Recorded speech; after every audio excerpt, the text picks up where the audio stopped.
Prepárate para entender cómo un simple joven frustrado, rechazado por la escuela de arte, se convirtió en el protagonista de uno de los capítulos más oscuros y devastadores de la historia de la humanidad. En este video, vamos a sumergirnos en la vida de Adolf Hitler, desmenuzando paso a paso su origen, su ascenso meteórico, los entresijos del poder, sus estrategias, decisiones y, por supuesto, los errores que llevaron al mundo al caos y finalmente a su propia destrucción. Pero, ¿será que eventos como este podrían repetirse hoy en día? ¿Alguna vez te has preguntado cómo los discursos de odio, la manipulación de las masas y las promesas seductoras logran transformar sociedades enteras, incluso las más desarrolladas, en escenarios de intolerancia, guerra y destrucción? Entender esta historia es fundamental no solo para quienes aman la historia, sino también para quienes quieren desarrollar una mirada crítica, aprender a identificar señales de extremismo y evitar que los errores del pasado se repitan.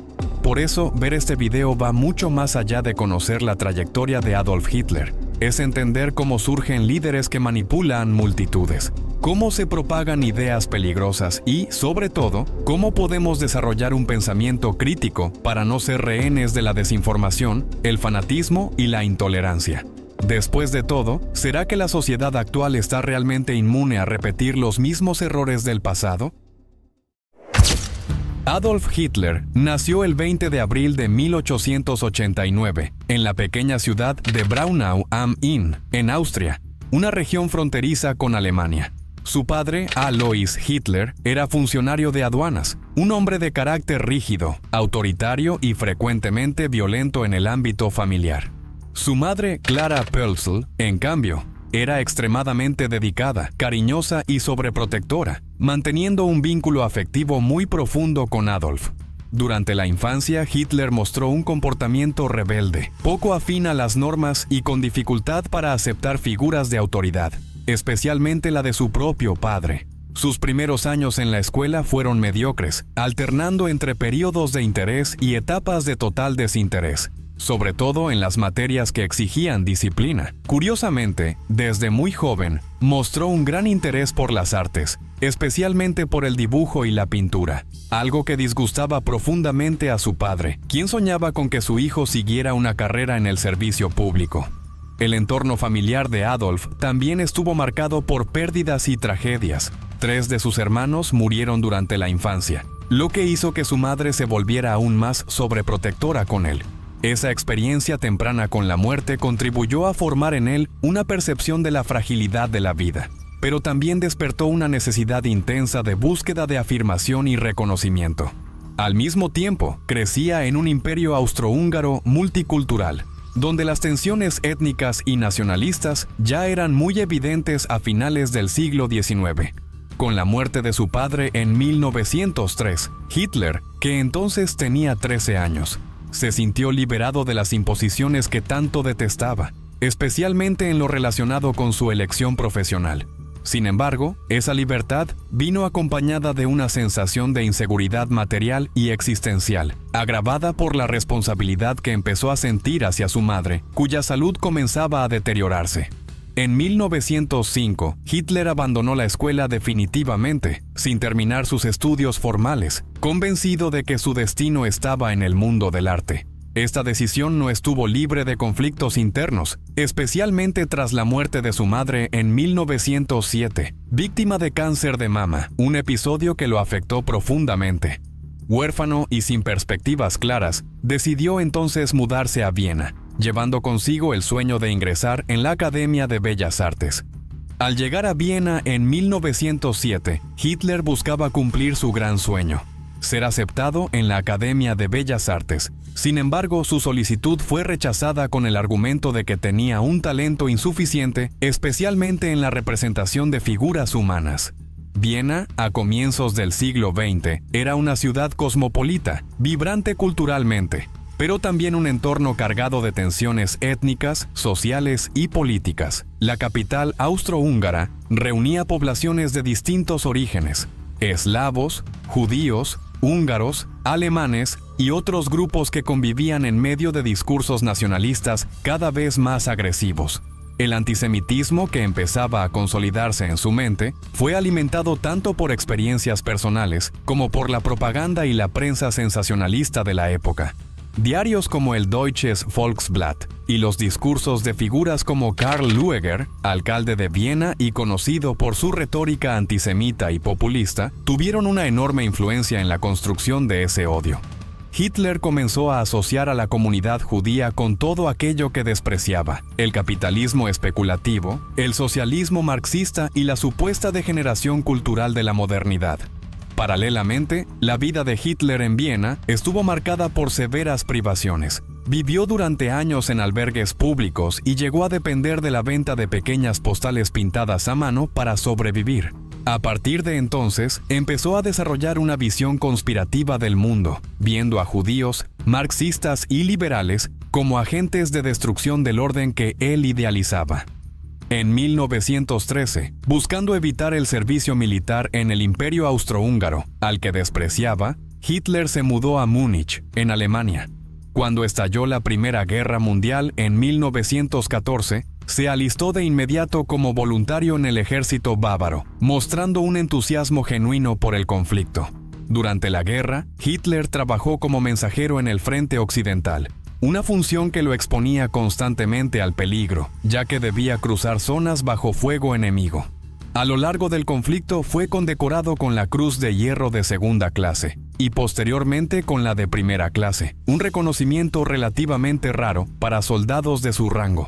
El colapso de Alemania en 1918 fue un golpe devastador para Hitler, quien, como muchos soldados, no lograba aceptar la derrota. Para él, la rendición no se debía a fallos militares en el campo de batalla, sino a una traición interna orquestada por judíos, comunistas y liberales. Esta narrativa, conocida como la teoría de la puñalada por la espalda, se difundió ampliamente entre los sectores nacionalistas y de extrema derecha en la Alemania de la posguerra. Hitler vivió el colapso del Imperio alemán de manera profundamente traumática. En octubre de 1918, quedó temporalmente cegado tras un ataque con gas mostaza en Ypres, Bélgica. Durante su recuperación en el hospital de Pasewalk, recibió la noticia de la rendición de Alemania y del fin de la guerra. En el turbulento escenario de la Alemania de posguerra, Hitler permaneció vinculado al ejército, que buscaba infiltrar agentes en movimientos políticos considerados una amenaza. Fue en esa función que, en septiembre de 1919, conoció al oscuro Partido Obrero Alemán, DAP, un grupo ultranacionalista y anticomunista liderado por Anton Drexler. Inicialmente asignado solo para observar, Hitler pronto se destacó por su discurso encendido durante una reunión, impresionando a los miembros del partido, que rápidamente lo invitaron a unirse oficialmente al movimiento. El DAP era una organización pequeña, prácticamente irrelevante en el panorama político de la época, pero su doctrina nacionalista y antisemita encajaba perfectamente con las convicciones que Hitler había desarrollado desde sus años en Viena y su traumática experiencia en la guerra. Al darse cuenta de su propio talento como orador y agitador, comenzó a actuar no solo como un miembro más, sino como la fuerza que transformaría al partido en un movimiento de masas. Hitler comprendía como pocos, desde muy temprano, el poder de la comunicación política y del espectáculo visual. Comenzó a invertir en la creación de símbolos fuertes, como la esvástica, y en el desarrollo de rituales partidarios que ofrecían un sentido de pertenencia e identidad a sus miembros. Sus discursos, cargados de retórica agresiva, simplificaciones populistas y promesas de redención nacional, empezaron a atraer multitudes en un país sumido en el desempleo, la inflación y el resentimiento por el Tratado de Versalles. En torno a su liderazgo se formó un núcleo duro de seguidores, que incluía a figuras que más tarde se convertirían en pilares del régimen nazi, como Heinrich Himmler, Joseph Goebbels, Hermann Göring y Rudolf Hess. El partido pasó a ser no solo una organización política, sino también un movimiento paramilitar, con la creación de las SA, Sturmabteilung, conocidas como tropas de asalto, responsables tanto de la seguridad en los actos como de intimidar y enfrentarse físicamente a los adversarios políticos en las calles. En noviembre de 1923, embriagado por el crecimiento del partido e inspirado por el modelo de la marcha sobre Roma que había llevado a Mussolini al poder en Italia, Hitler intentó dar un golpe de estado en Baviera.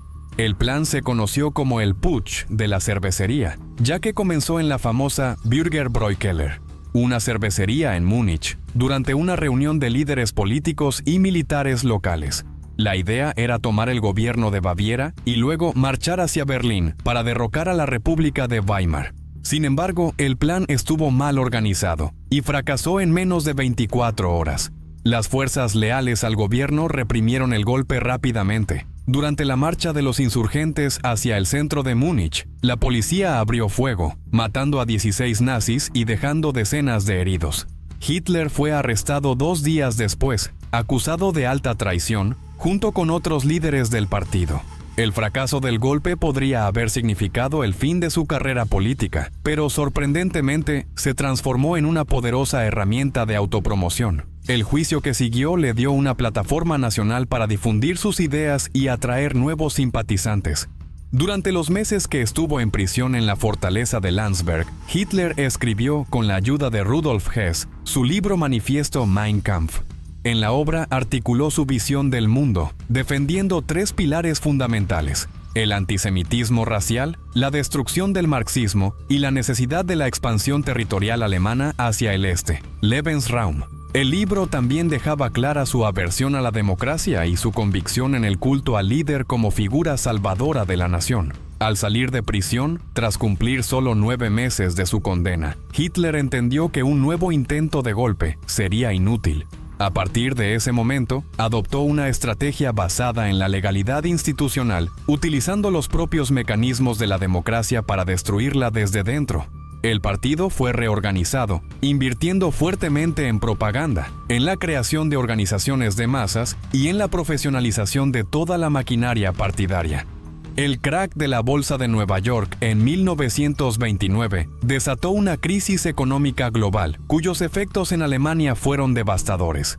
El país, altamente dependiente de préstamos internacionales, especialmente de Estados Unidos, cayó rápidamente en un colapso económico sin precedentes. El desempleo se disparó, superando los 6 millones de personas, mientras la inflación, el hambre y la desesperación social se apoderaban de las ciudades.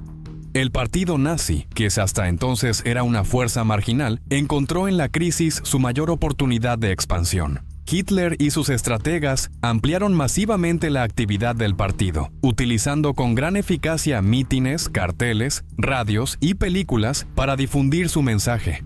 Su discurso giraba en torno a 3 pilares fundamentales: el resentimiento contra el Tratado de Versalles, el miedo al comunismo y el odio hacia los judíos, presentados como chivos expiatorios responsables de la miseria alemana.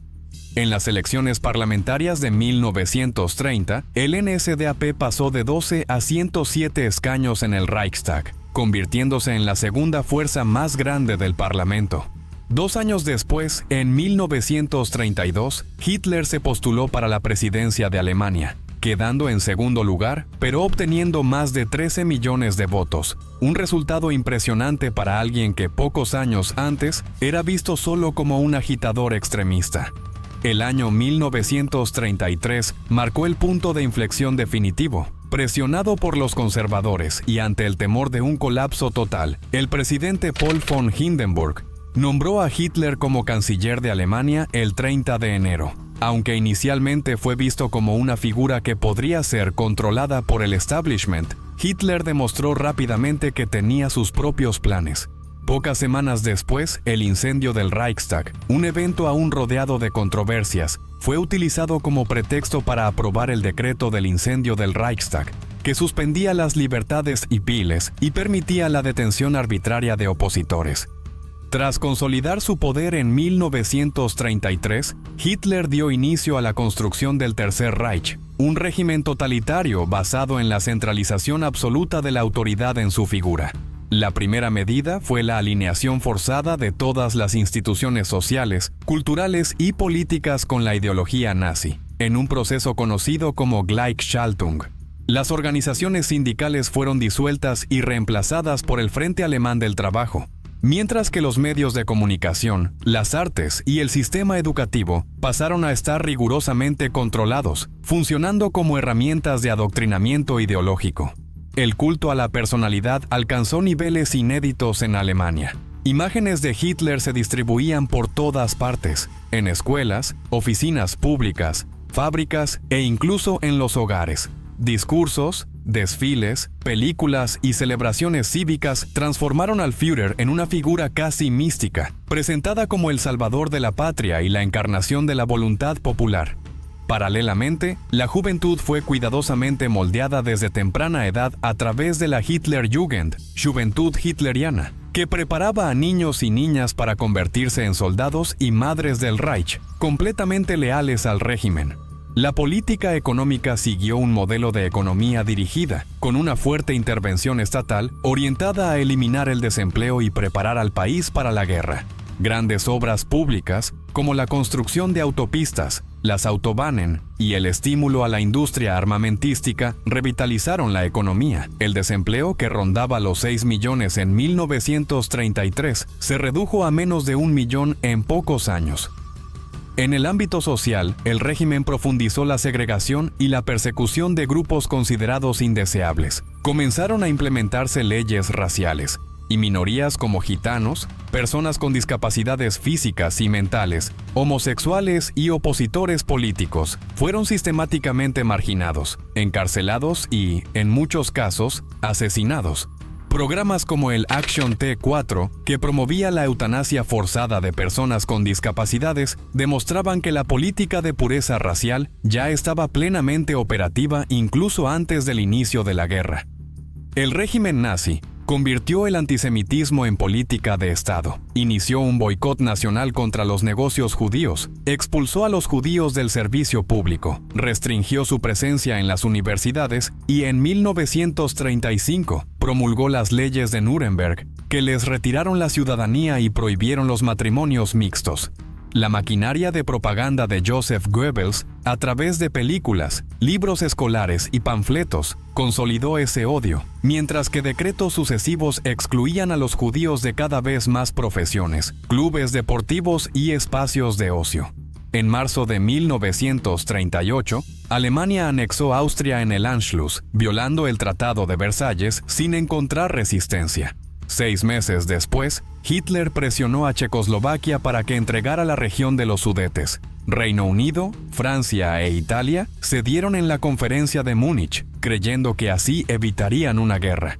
Esa falsa sensación de seguridad se desmoronó en noviembre, cuando la Kristallnacht incendió más de 1.400 sinagogas, destruyó miles de negocios judíos, dejó decenas de muertos y envió a unos 30.000 hombres a campos de concentración. Pocos meses después, en marzo de 1939, el resto de Checoslovaquia fue ocupado, dejando claro que las ambiciones de Hitler iban mucho más allá de la simple protección de las poblaciones germánicas. A nivel interno, el régimen confiscaba propiedades judías y forzaba la emigración, una salida que se volvía cada vez más inviable a medida que otros países levantaban barreras. En los círculos de poder surgían ideas de soluciones territoriales, como deportar judíos a Madagascar, lo que evidenciaba la intención de eliminar a este grupo de Europa de manera sistemática. Para garantizar libertad de acción contra Polonia, Berlín firmó el 23 de agosto de 1939 el Pacto Molotov-Ribbentrop con la Unión Soviética, que incluía cláusulas secretas para dividir Europa del Este en esferas de influencia. El 1 de septiembre, la Wehrmacht invadió Polonia utilizando la táctica de la Blitzkrieg, que combinaba bombardeos aéreos, tanques e infantería móvil. En apenas 3 semanas, la resistencia polaca colapsó. El Reino Unido y Francia declararon la guerra el 3 de septiembre, poniendo fin a cualquier esperanza de apaciguamiento. Polonia se convirtió en un laboratorio del terror. Unidades de las SS y los Einsatzgruppen ejecutaron intelectuales, líderes políticos y minorías. Crearon guetos superpoblados e impusieron trabajo forzado, prácticas que definirían el modus operandi del Tercer Reich.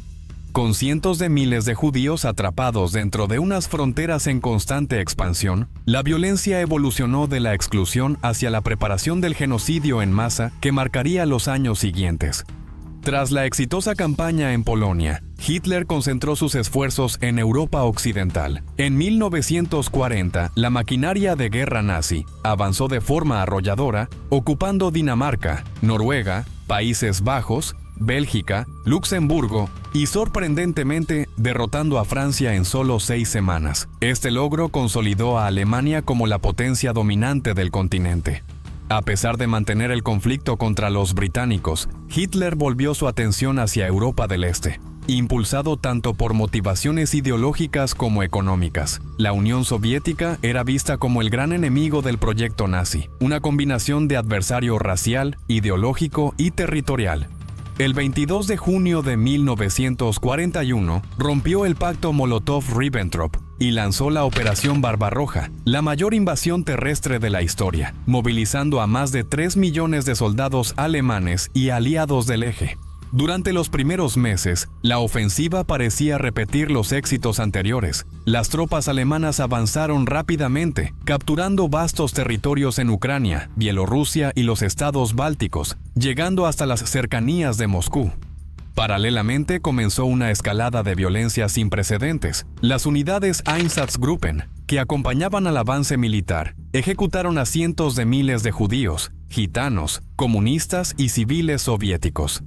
Sin embargo, la ofensiva en el frente oriental resultó ser mucho más compleja de lo que el alto mando nazi había calculado. La enorme extensión territorial, las condiciones climáticas extremas y la capacidad de movilización de la Unión Soviética comenzaron a desgastar gravemente a las fuerzas alemanas.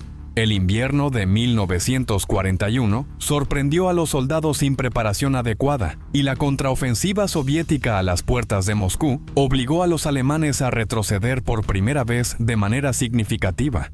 El punto de inflexión más catastrófico para el Tercer Reich llegó en 1942, durante la batalla de Stalingrado. Las tropas alemanas, tras meses de combates brutales, fueron rodeadas por el Ejército Rojo. En febrero de 1943, más de 90.000 soldados nazis se rindieron, después de que más de 300.000 murieran durante la campaña. Tras la devastadora derrota en Stalingrado en 1943, el Tercer Reich entró en un proceso de retirada constante. Las fuerzas soviéticas comenzaron a avanzar de manera irreversible por el frente oriental, mientras los aliados occidentales intensificaban los bombardeos estratégicos sobre ciudades alemanas, destruyendo centros industriales, infraestructuras y causando enormes pérdidas civiles. Ese mismo año, la derrota en Kursk, la mayor batalla de tanques de la historia, consolidó la incapacidad alemana para llevar a cabo nuevas ofensivas en el este. En junio de 1944, el desembarco aliado en Normandía abrió un nuevo frente en Occidente, obligando a Alemania a luchar en 2 grandes teatros de operaciones. Al mismo tiempo, el frente oriental se convirtió en una marcha imparable del Ejército Rojo, que, tras liberar Bielorrusia, Polonia y los Balcanes, avanzaba rápidamente hacia el corazón de Alemania. La situación interna también se desmoronaba. Intentos de asesinato contra Hitler, como la Operación Valquiria en julio de 1944, revelaban un Reich en colapso moral y estructural. En los primeros meses de 1945, Alemania estaba completamente cercada. Tropas británicas, estadounidenses y francesas presionaban desde el oeste, mientras los soviéticos avanzaban implacablemente desde el este. Las ciudades alemanas estaban en ruinas, millones de civiles huían del avance soviético y la economía del Reich estaba al borde del colapso total. Hitler, cada vez más aislado, se negaba a aceptar cualquier propuesta de rendición o retirada estratégica, ordenando ofensivas imposibles y condenando a su propio ejército al desgaste absoluto. Refugiado en el Führerbunker, un complejo subterráneo en Berlín, Hitler continuaba dirigiendo en sus últimos días una guerra que ya estaba materialmente perdida. Mientras las tropas soviéticas rodeaban la ciudad y la artillería destruía lo que quedaba de la capital alemana, el círculo íntimo del régimen comenzaba a huir, suicidarse o ser capturado. Incluso ante el cerco final, Hitler rechazó cualquier posibilidad de fuga, convencido de que su muerte formaría parte de su propia mitología. El 30 de abril de 1945, Adolf Hitler se suicidó en el búnker junto a Eva Braun, con quien se había casado horas antes. Sus cuerpos fueron quemados por orden expresa de él, para evitar que fueran exhibidos como trofeos de guerra. Pocos días después, el 7 de mayo, Alemania firmó su rendición incondicional, poniendo fin oficialmente al Tercer Reich. La guerra en Europa había terminado, dejando un legado de destrucción sin precedentes y millones de muertos en todo el continente. El impacto psicológico y moral de este descubrimiento fue devastador y transformó profundamente el derecho internacional, la política y la cultura global en el mundo de posguerra. En 1945, los juicios de Nuremberg establecieron por primera vez en la historia que los líderes de un Estado podían ser responsabilizados por crímenes contra la humanidad, crímenes de guerra y genocidio. El legado de Hitler permanece como el máximo símbolo de lo que el totalitarismo, el fanatismo y el racismo son capaces de provocar cuando encuentran un terreno fértil. Su trayectoria demuestra cómo el colapso económico, el resentimiento social y la manipulación de la comunicación pueden ser utilizados para transformar a toda una sociedad en cómplice, ya sea de forma activa o pasiva, de un proyecto de exterminio a escala industrial. El Tercer Reich no surgió de la nada, fue construido de manera progresiva, apoyado en estructuras legales, económicas, culturales y tecnológicas propias de la época. Y después de todo esto, queda una pregunta inevitable. ¿Cómo fue posible que millones de personas comunes, muchas de ellas padres, madres y trabajadores, fueran convencidas de apoyar o simplemente ignorar un régimen que llevó a cabo el mayor genocidio de la historia? ¿Será que, en determinados contextos, cualquier sociedad puede estar a solo unos pasos de repetir los mismos errores? Lo más perturbador es darnos cuenta de que los mismos mecanismos de manipulación, los discursos de odio, la creación de enemigos y la explotación del miedo siguen presentes disfrazados en el mundo actual. La historia de Hitler no es solo una lección del pasado, es, sobre todo, una advertencia para el presente. Y ahora quiero saber tu opinión. ¿Crees que la humanidad realmente aprendió de los horrores del siglo XX? ¿O estamos más cerca de lo que imaginamos de repetir todo aquello? Déjalo en los comentarios. Y si llegaste hasta aquí, es porque de verdad te importa entender la historia a fondo, sin superficialidades. Así que no te olvides de suscribirte al canal, activar las notificaciones y dejar tu like, porque aquí profundizamos en temas que muchos prefieren ignorar. Y sinceramente, si no te suscribes, te vas a perder contenidos que pueden cambiar por completo tu manera de ver el mundo.